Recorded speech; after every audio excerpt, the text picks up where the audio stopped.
food is energy. Sure. Our chair is energy. The space we are here, it's also interacting with our energy system. So anything like, so quote unquote, dense or dirty or distorted or, it's completely exchanging information with who we are at a given moment. And just as when we are angry or when we are sick, we are dropping those distortions. I think of energy clearing work as like going to the dentist. So you need to brush it. You go to the dentist once in a while, right? But you still need to do your mouth rinse.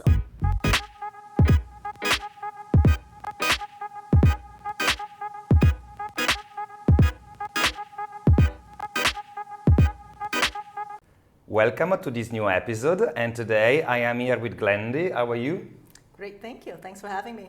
Very good. So Glendy is a spiritual mentor and an energy healer. So today we're going to talk about energy and spirituality. So Glendy, first of all, I'd like to ask you, what is your journey in life? It started out rather innocently. I traversed, I wowould say, the left brain side as a neuroscientist for 6 years. Research, all the way to the rightest of the right brain, if you will. Yeah, so having a curiosity and explorations in science and having a scientific method, if you will, under my belt. And after a while, and I realized that I'm not interested in spending time making money by writing grants, government grants, waiting for money based on governmental interests, if you will. And I transitioned to the organic brain into the technology brain. And I was in this technology field for 17 years, Wow. which by now there's finally a name for it. It's part of cybersecurity.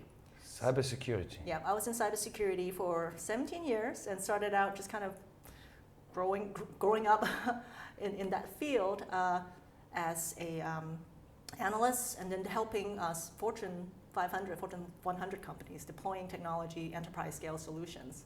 So by the time I kind of rise to the top, if you will, and has working for really a global conglomerate that is deploying solutions and recommending solutions and selling big scale solutions, global solutions for companies like that. But it is during the time that while I was in corporate that I needed to find some kind of balance, for lack of a better word.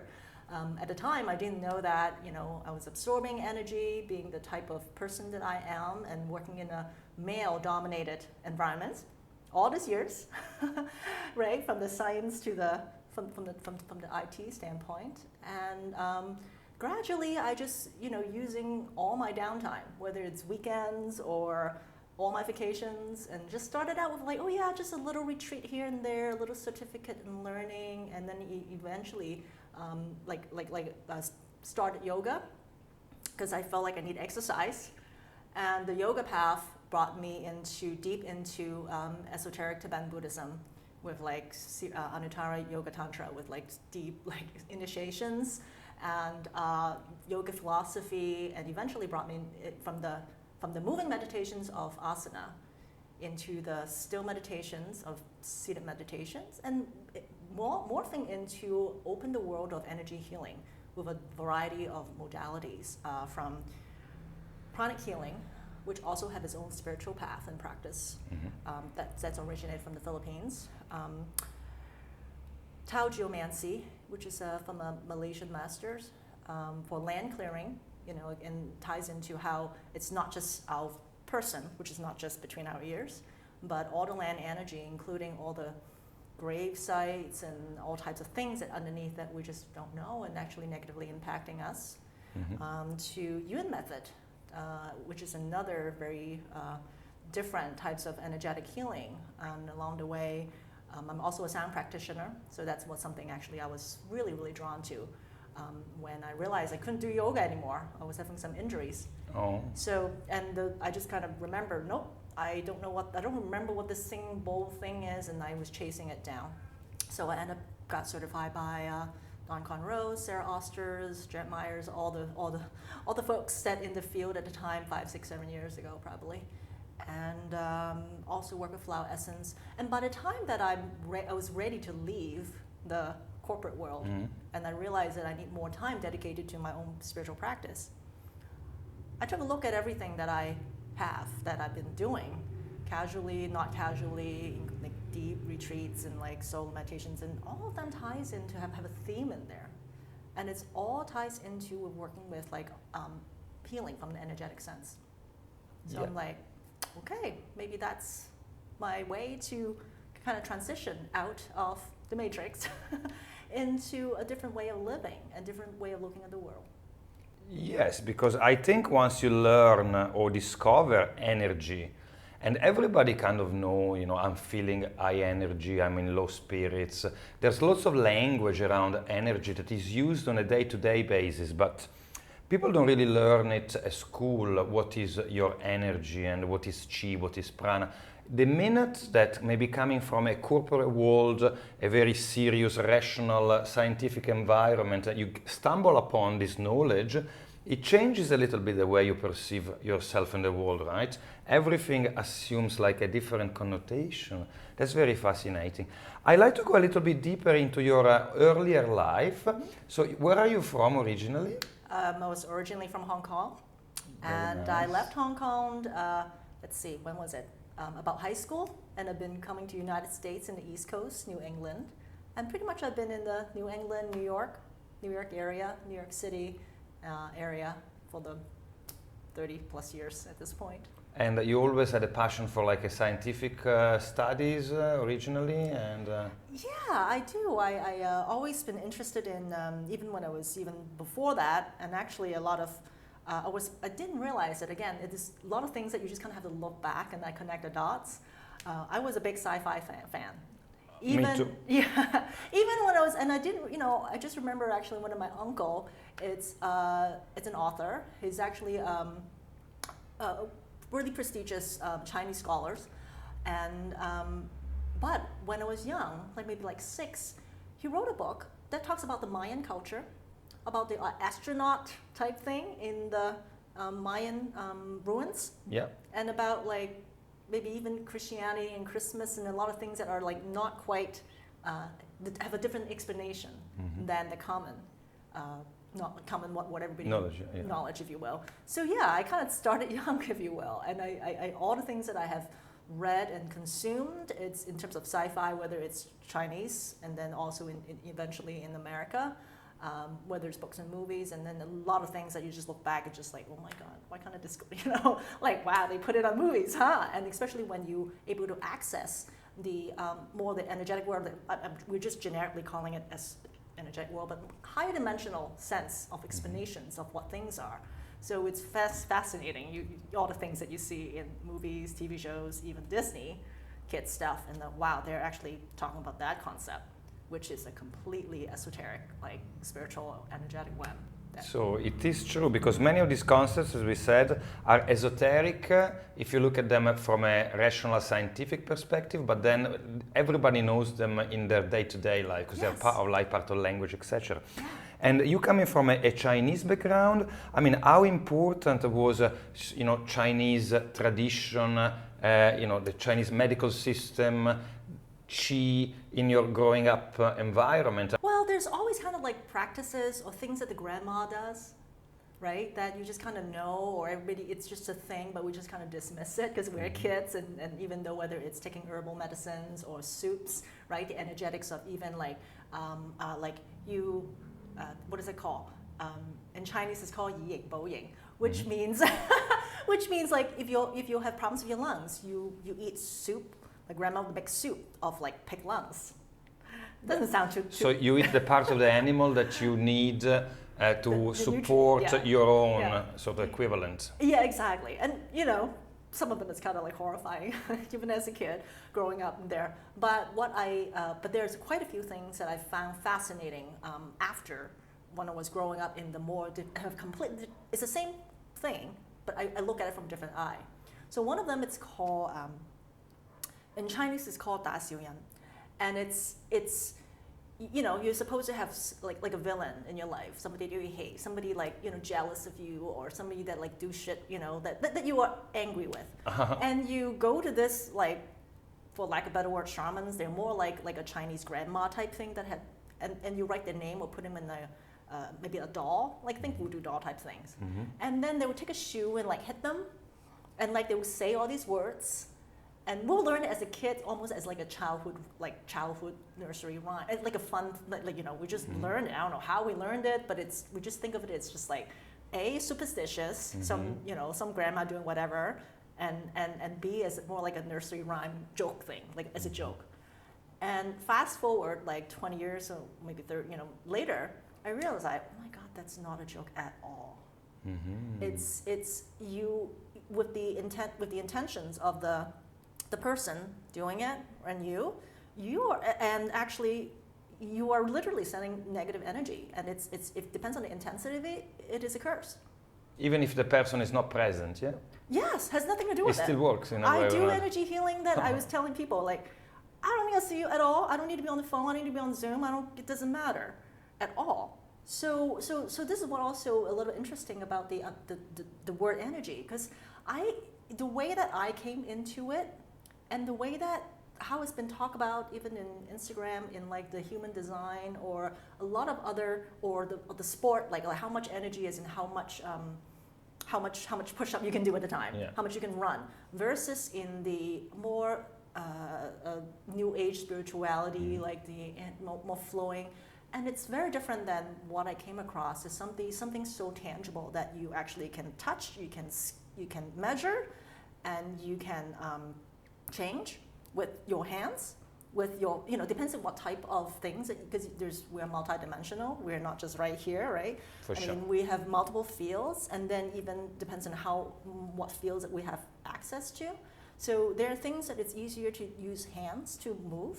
There are other things that that's where a little bit of the mind and meditation or brain, or when you say using the mind, and working in conjunction with your physical intelligence, to actually can move it like that. I know exactly what you mean, because of course I've been working with the chakra system, particularly the tantric Hindu side of energy work. On myself, I do it pretty much every day, and I feel energy moving inside my body as I sit right now. I'm very aware of my chakra system. I can connect to it at any time, and so energy for me is a real thing since quite a while.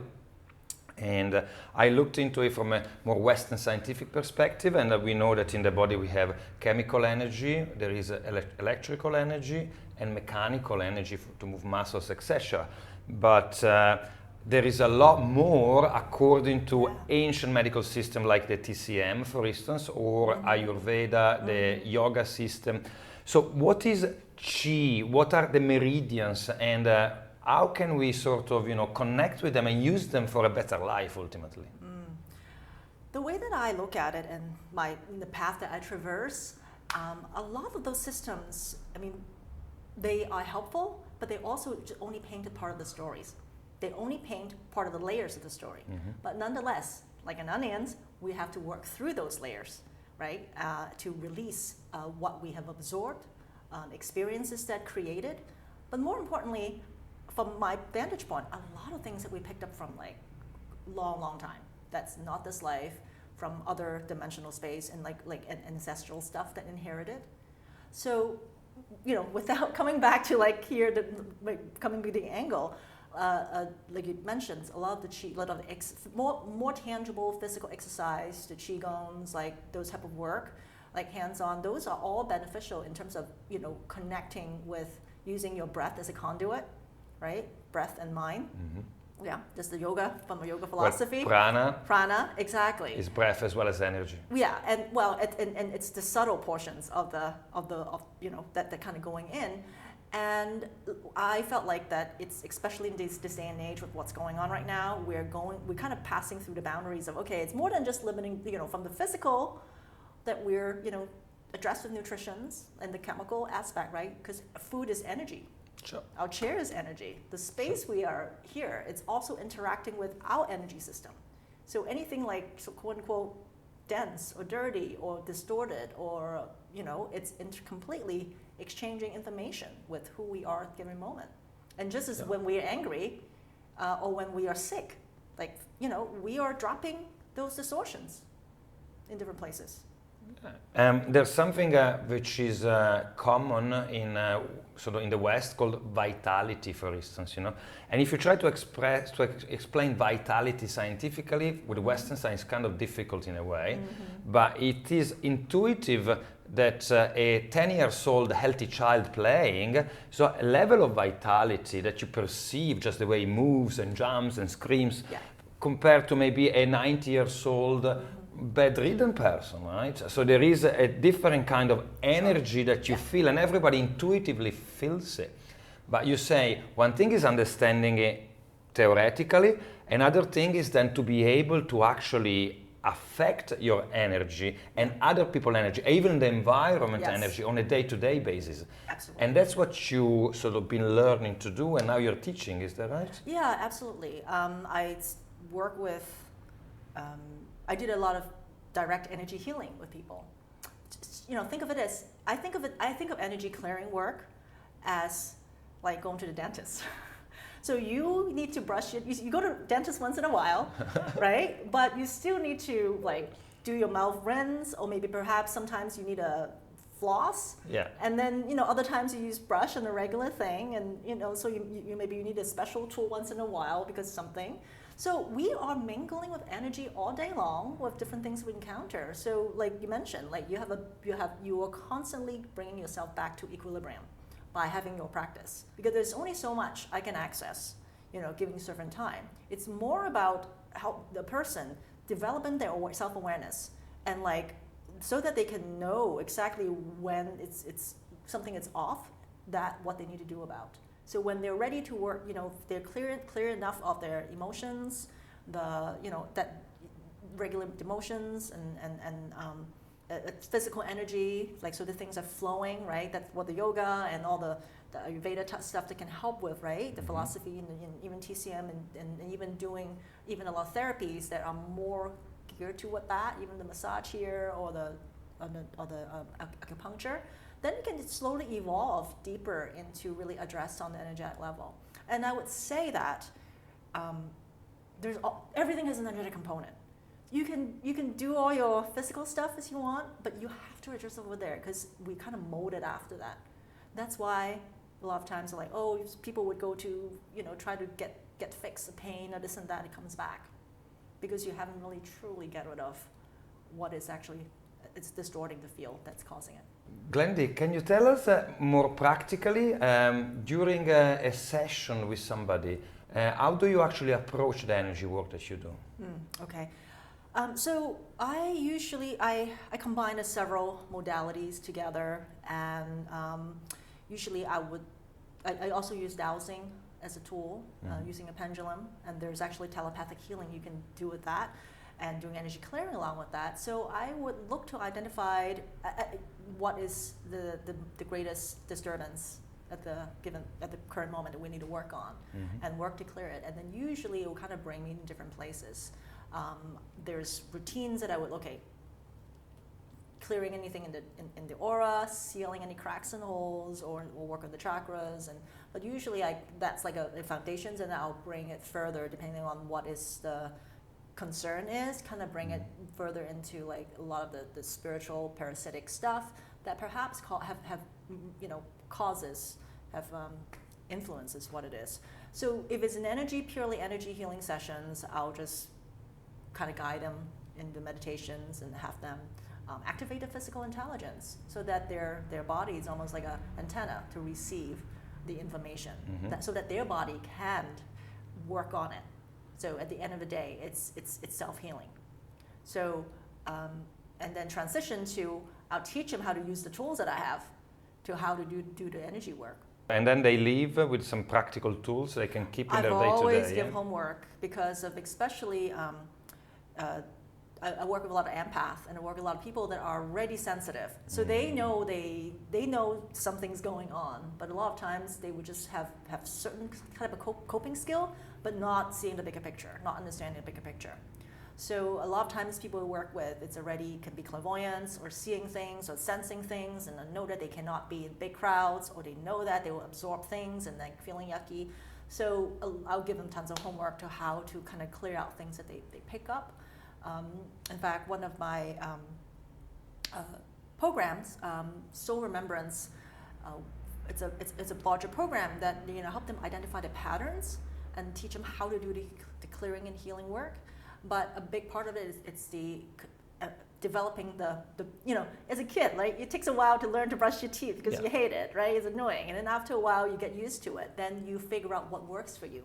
Because that's the most important part to me. It's like, it's not like, yep, do this, do these 5 things. I'm like, I'll give you 10 things. You pick out what works. Try them all. I'll experience with them all, whether it's even including other types of modality that I've also have trained in and worked with, just so that they can recognize. And it's really about the person knowing who they are, and on a much deeper spiritual level.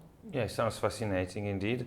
One of the things I was watching recently was an interview with Eckhart Tolle, who mentioned that he travels a lot, and depending on the country he goes in, just landing at the airport, he feels a different energy related to indeed the history of the country. Yep. And it's really fascinating. I suppose Thailand is quite a nice place. I mean, the energy in Thailand is probably quite feminine and sweet. Or I don't know. What's your view?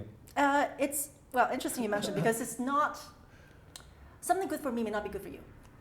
It's not just like this is good energy. Of course, there are places that has more like historic stuff, and like I mentioned, things a lot of spirits and discarnate spirits and all kinds of like shamanic past that has like a lot of looming things that happens a lot.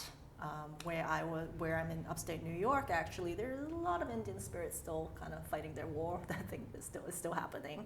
But for Thailand, I actually, even in kohphangan, actually, I kind of, when I was doing the travel, it's not like, oh, Thailand's great, let me go. I actually I don't know about kohphangan at all, and it was a friend that mentioned it, and I was checking all over the world, all these places. I usually go to Europe, and actually, I because it's much closer than from America, where I'm at. And I was checking which island, where to go. And then from these 3 islands, Koh Samui, Koh Tao, and kohphangan, I actually dowsed to see which one is strongest for me. I got Samui being the lowest, next is Koh Tao, and then the best one is kohphangan. Oh. And by the time that I got to Koh Tao, I was like, oh my God, I love the snorkeling, the fish, and just so freeing. And people do more body, like more like not thinking, more like in the practice of dropping in the body. Different feel, Koh Tao. Very different. Sure. And by the time I come here, I was actually like, I like Koh Tao. I want to go back. But why am I stronger? Have a better reason to stay here? So I was looking for the reason, like why? And eventually I kind of found it. And the place that I'm staying at actually is one of the snorkeling place, one of the few snorkeling in kohphangan. In kohphangan, at Koh Raham. So they have, on a good day, it's fantastic. At least it's close enough. And I keep on meeting people randomly at completely different random places that I end up either they are fit into a lot of my coaching clients or friends' profile, like in terms of the things that they're struggling with and dealing with, and I end up doing coaching. I'm like, okay, I guess I need to be here. Like, that makes sense. Personally, I received Reiki, craniosacral. I never had a session with the pendulum. That's something that's really? Always been on as a curiosity. I wanted to try, maybe we can arrange something like that. Yes, absolutely happy to play. I'm super open-minded. The way I sort of like test reality is that if it's very well accepted and it's scientifically proven, I tend to go for it and believe it, Or if I experience it firsthand, so I do something that I strongly feel it makes sense to me. So actually my direct observation, my direct experience is possibly the most true reality to myself, So anything else, then I say, okay, I'm still very open-minded, but of course I need to try first. And energy, working with the chakras, you say maybe at a lesser level, has been really life-changing for me. And maybe I am ready to go to the next step, to the next level. We'll see what shows up. I'm very curious. Great. And I know also that in kohphangan you're gonna do some workshops soon. Is that right? So yes. Next week, next Wednesday, I'm going to have a workshop called Energetic Self-Defense, which I have hosted before in different formats in the past. And what I like about it and what I thought is so important is because especially for empaths, sensitives, people hosting workshops, working with people, even over Zoom, over the camera. We pick up things and people don't realize it. And if you're sensitive, you may begin to kind of realize something's off, but you may just think you ate something wrong instead of recognizing what's there. So I'll cover what we can pick up, what does it feels like, and as people, a lot of times we dismiss ourselves, we dismiss our feelings, and we dismiss our pains, and dismiss a lot of things that comes up with thoughts. So that's going back to awareness, self-awareness, knowing what your neutral state is. It's so important. And of course, for a lot of people, they're not even doing practice, like you mentioned, like you did every morning, to get back to your neutral state. Then how, they're just kind of all over. So it's so important to kind of be able to be in that state so that you can notice what you're picking up, processing, transmuting, transforming by accident, but meanwhile, how do you clear it out? So I kind of address it from a before, during, and after, right? How do you avoid or prepare to encounter a situation energetically, even including eating food. You are exchanging, even if you're drinking coffee, you're exchanging energy with that coffee. So depends on where the beans come from, who made it, where's the kitchen space, or whatnot. You're exchanging energy of that coffee, perhaps different than another cup of coffee elsewhere. So how are you going to change that to bring it to the cleanest, pristine matches to your level? Yes. Always knowing that the world is not perfect all the time, and you just go with the flow, because the risk of being too sensitive is then you become a little neurotic, and that's something I don't want to do. But it is very useful. I can see how being aware of energy and starting to look at the universe in terms of energy. This is Tesla, isn't it? Nikola Tesla. I mean, there's lots of, if you're interested in energy, it's not so mainstream, but there's so much you can read and find out about. And these are key components of thousands of years old TCM and yoga systems, etc. And if you look at shamanic traditions, energy is, according to some people, we are energy itself. Sound is energy. Resonance, color is energy. Shape is energy. I had a lady talking about secret geometry. I work with that as well. Yeah. So this is really fascinating. Well, thank you very much for this little chat, and good luck with the workshop. I hope to meet you soon again. Maybe have a session with the pendulum. Oh yeah, we'll play. Yes. I love to try. Yeah. Thank you very much. Thank you. Thanks.